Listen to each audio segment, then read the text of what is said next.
Bonjour et bienvenue dans l'interview. Aujourd'hui, je reçois Hamza Fassifiri. Bonjour. Bonjour. Alors, vous êtes député bruxellois, conseiller communal à la ville de Bruxelles et vice-président du CDH.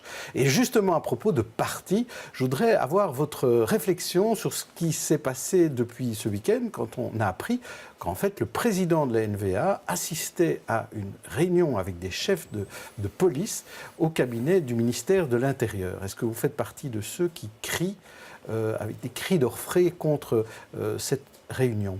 Mais c'est tout à fait inacceptable. Et c'est en plus pas à n'importe quel moment. Ça se passe au lendemain des attentats tragiques que nous avons connus ici à Bruxelles. C'est un moment d'émotion, c'est un moment de traumatisme au sein de la population. Et c'est un moment où on attend des hommes d'État et des hommes de gouvernement d'être responsables, d'avoir du sang-froid, d'être responsables et surtout d'appliquer et de respecter l'état de droit. Parce que c'est l'état de droit qui était visé par les attentats, c'est notre démocratie. Et donc c'est un moment particulier où il faut encore plus que d'habitude faire attention à être vigilant, à respecter l'état de droit et de la démocratie. Mais qu'est-ce que et ça n'a pas été le cas. Qu'est-ce qu'il a fait de mal? Eh bien, il a violé un principe qui, à mon sens, et je pense ne pas être le seul, loin de là, a violé un principe de démocratie et d'état de droit. Nous avons un gouvernement qui est nommé, élu par un parlement souverain. Donc la population choisit un parlement qui nomme un gouvernement et qui le contrôle. C'est le gouvernement qui s'occupe de notre sécurité. C'est le gouvernement et le ministre de l'Intérieur qui doit discuter avec la police et les services de sécurité. Un parti politique n'a rien à voir là-dedans. Bart De Wever n'avait pas sa place autour de la table. Au nom de quoi? Qui représentait-il à ce moment-là pour défendre la population? Personne, si ce n'est les intérêts de la NVA. La NVA qui veut la fin de notre démocratie belge fédérale, qui veut un autre système politique, et ça, c'est tout à fait inacceptable. Alors, vous êtes vice-président du CDH. Alors, est-ce qu'un président de parti, jusqu'où il peut aller avec ses ministres? Est-ce que c'est lui qui doit dire aux ministres ce qu'ils doivent dire en conseil des ministres, par exemple, que ce soit régional ou fédéral, hein, peu importe? Alors, dans notre système politique démocratique belge, ce sont les partis qui nomment, qui désignent, en tout cas, les ministres qui vont représenter leur couleur au sein d'un gouvernement. Ce sont les partis aussi qui négocient ce qu'on appelle un accord de majorité au lendemain de l'élection. Lorsque les citoyens ont fait leur choix, il faut amener les différents programmes à avoir un socle commun qui devient l'accord de majorité. Ce sont les partis qui le négocient et ce sont les partis qui désignent ceux qui vont porter leur couleur. Après, c'est le gouvernement qui travaille et c'est le Parlement qui contrôle le gouvernement. Donc il n'y a pas de président de parti qui intervient dans un conseil de gouvernement, par exemple? Pas du tout. Il y a bien sûr une coordination politique. Et chez nous, au CDH, nous avons une coordination hebdomadaire avec le président de parti, l'ensemble des ministres et les chefs de groupe qui représentent donc notre présence au sein du Parlement. Et on discute des dossiers politiques et on fait un point sur la situation.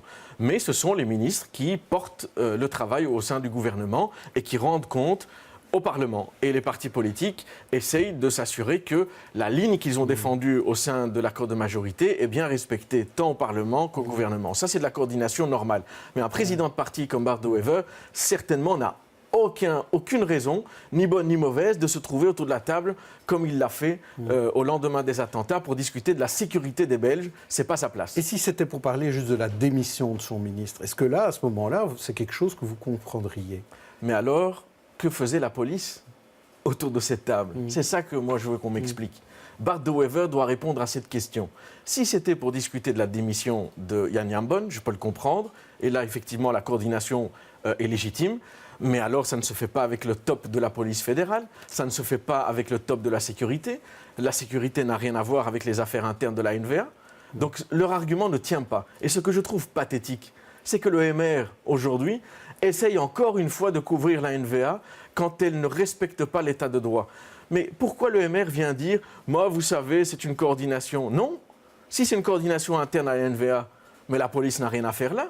Et donc, je trouve ça pathétique de la part du MR de couvrir la NVA en flagrant délit de non-respect de l'état de droit, alors qu'elle devrait se lever avec tous les démocrates pour dire à la NVA, trop c'est trop, retourner dans le champ politique et laisser le gouvernement travailler dans la sécurité des Belges. Bon, on écoutera ce que Jan Jambon aura à dire à la commission attentat cet après-midi à la Chambre. Alors, parlons un peu du budget de la ville de Bruxelles, hein, puisque c'est tout à l'heure, à 16h, il y a un conseil communal et le budget va être voté, sans doute, majorité contre opposition. Vous représentez l'opposition. Alors, une bonne nouvelle, il n'y a pas d'impôt nouveau dans ce budget. Alors ça fait plus de 15 ans maintenant qu'à la ville de Bruxelles, les différentes majorités qui se sont succédées ont veillé à ne pas toucher aux impôts locaux, ni pour la population, ce qu'on appelle l'IPP, l'impôt sur les personnes physiques, les centimes additionnels, ni pour le précompte immobilier. Et cette majorité continue à respecter cette ligne. Et ça, c'est quelque chose dont je me réjouis personnellement. Ceci dit, je ne suis pas sûr que, vu la manière dont ils ont procédé à leur budget, c'est quelque chose qu'ils pourront maintenir dans la durée. C'est-à-dire, vous pensez à quoi ? Mais je pense à un certain nombre de choix qu'ils ont faits et qui viennent peser sur le budget de la ville et qui vont faire que demain, s'ils continuent dans cette voie-là, je ne vois pas d'autre solution pour eux que soit d'augmenter les impôts, ce que nous ne souhaitons pas, soit de baisser dans un certain nombre de dépenses. Pour être clair, Hamza Fassiferi, c'est quand il y aura le grand stade, hein, c'est de ça dont vous parlez, par exemple, et qu'il faudra payer pour ce grand stade et peut-être encore payer quelques petites choses pour le stade Roi-Baudouin actuel. Il faudra aller chercher dans la poche des Bruxellois ? Par exemple, c'est ma crainte en tout cas. Et il n'y a pas que le stade, je vais vous citer un autre exemple, c'est les frais de fonctionnement pour faire tourner, on va dire, la boutique. Ça représentait, quand c'était notre majorité jusque 2012, plus ou moins 10% du budget. 10% de tout ce qu'avait la ville, c'était pour faire tourner la boutique. Aujourd'hui, c'est 13,65%. Pour donner une idée, c'est 20 millions d'euros par an en plus qu'il y a 5 ans. 20 millions d'euros par an pour faire tourner la boutique en plus. Ça, ce sont des frais qui commencent à déraper et qui sont des frais qu'ils doivent couper. Sans quoi, ils vont couper dans les politiques des gens. Et donc, nous demandons qu'ils coupent dans les frais de fonctionnement, dans les frais de réception, dans les frais de gestion, dans les frais informatiques, qui sont soi-disant là pour essayer d'améliorer l'efficacité de l'administration, de numériser les documents. Mais on voit que ça ne marche pas. Ils augmentent les documents pour les citoyens qui veulent refaire leur carte d'identité ou leur composition de ménage. Ça coûte plus cher. Et les citoyens n'ont pas encore la possibilité de faire tout ça par Internet.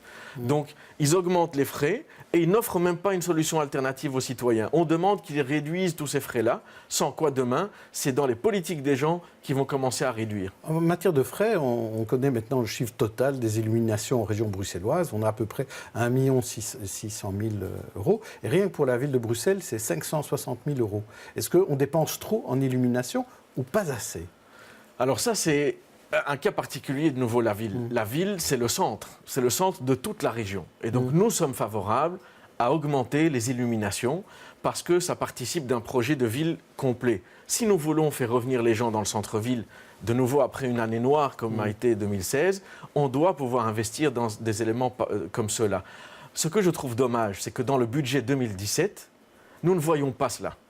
Allez, franchement, après le lockdown, les tunnels, les attentats et toutes les autres misères que nous avons connues dans le centre-ville, avec le piétonnier qui continue à s'embourber dans ce dossier-là, on aurait, nous, aimé voir dans le budget 2017 des moyens pour soutenir les commerces, des moyens pour redéployer l'économie, et il n'y en a pas. Pas 1 euro supplémentaire pour le commerce, pas 1 euro supplémentaire pour redéploiement économique dans le centre-ville, et donc je ne comprends pas. Je ne comprends pas pourquoi la majorité continue à faire comme si ce n'était pas son affaire.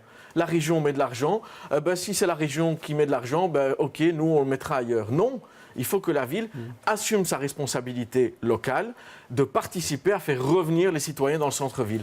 Ça, c'est un enjeu de 2017 que la ville ne rencontre pas du tout. Alors, est-ce qu'Alain Courtois a-t-il raison de refuser de marier les gens qui ne lui serrent pas la main ? Pas du tout. Alors là, je trouve que c'est de nouveau un signal négatif de non-respect de l'état de droit par des élus et par des responsables, et en l'occurrence ici par des fonctionnaires de l'État. Alain Courtois, lorsqu'il célèbre un mariage, ce n'est pas Alain Courtois lui-même, avec ses idées que je respecte, et sa vision de la société que je respecte. Non, c'est même pas Alain Courtois l'échevin, c'est Alain Courtois l'officier d'état civil. Il a une casquette de fonctionnaire de l'État. Un fonctionnaire doit appliquer la loi. Et donc, il ne doit pas, selon la personne qui vient, décider, selon son bon vouloir, d'appliquer la loi pour celui-là et pas pour celle-là. Ça ne va pas. Mais où va-t-on s'arrêter si on commence comme ça ? Demain, j'aime pas vos idées politiques, je ne vous marie pas. Demain, j'aime pas votre accoutrement, je ne vous marie pas. On parle un peu d'égalité homme-femme. Mais ça reste des idées. Oui. Ça reste des idées. S'il n'aime pas la loi, alors il n'a qu'à la changer. Mais une fois que la loi est là, et la loi dit quoi ? Il n'y a qu'une seule raison pour laquelle un officier d'état civil peut refuser de marier, et moi-même je l'ai fait au moment où j'exerçais cette fonction, c'est lorsqu'on a des preuves ou un pressentiment que le mariage est utilisé pour obtenir des papiers. Pour faire très simple, c'est ça. C'est le seul cas. Pour toutes les autres raisons, l'officier d'état civil est obligé de marier, même s'il n'aime pas la tête des personnes qui viennent ou leurs idées. Maintenant, oui, personnellement, je trouve que quand on est à un mariage, c'est toujours mieux de saluer et de respecter, on va dire, tout le monde. Très bien. Mais ça reste la liberté des gens et Alain Courtois ne respecte pas l'état de droit et ça m'inquiète.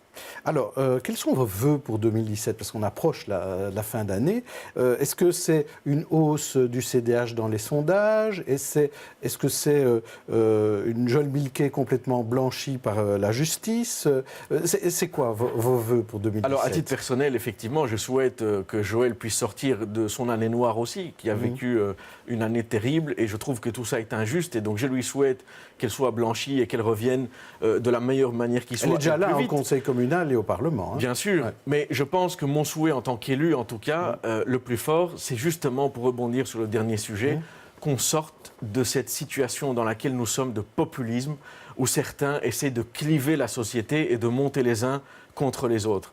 Moi, je trouve vraiment, si j'avais un souhait pour 2017, c'est qu'on sorte de ce cercle vicieux qui est terrible. Des gens qui commencent à dire « celui-là, je ne lui serre pas la main, celui-là, il n'a rien à faire dans mon pays alors qu'il croule sous les bombes ». Et des choses de ce type-là, ce sont des messages pour moi négatifs qui vont monter les uns contre les autres, qui cassent la cohésion sociale qui est déjà très perturbée dans notre ville et dans notre pays. Et donc mon souhait le plus fort, c'est qu'on remette du liant, qu'on remette de la convivialité, qu'on remette du respect des différences et qu'on retisse de la cohésion sociale, parce que la cohésion sociale, c'est ce qui permet tout le reste. On ne peut pas avoir un redéploiement économique qui crée de l'activité économique et de l'emploi s'il n'est pas basé sur une société sereine et conviviale. C'est mon souhait le plus cher et personnellement, en tout cas, je ferai tout pour contribuer à revenir à cette sérénité-là. Et en 2017, on veut que l'air soit plus pur aussi, qu'il y ait moins de particules. Ça s'améliore depuis 2014. Oui. Les normes européennes montrent que depuis 2014, les politiques de cette législature vont dans le bon sens. Ce n'est pas réglé, mais c'est quelque chose qui est dans un trend positif. Et les mesures qui sont prises vont augmenter ce trend positif et je m'en réjouis. Merci Hamza Fassifiri et à demain pour une autre interview. D'ici là, bonne journée et bonne soirée à tous.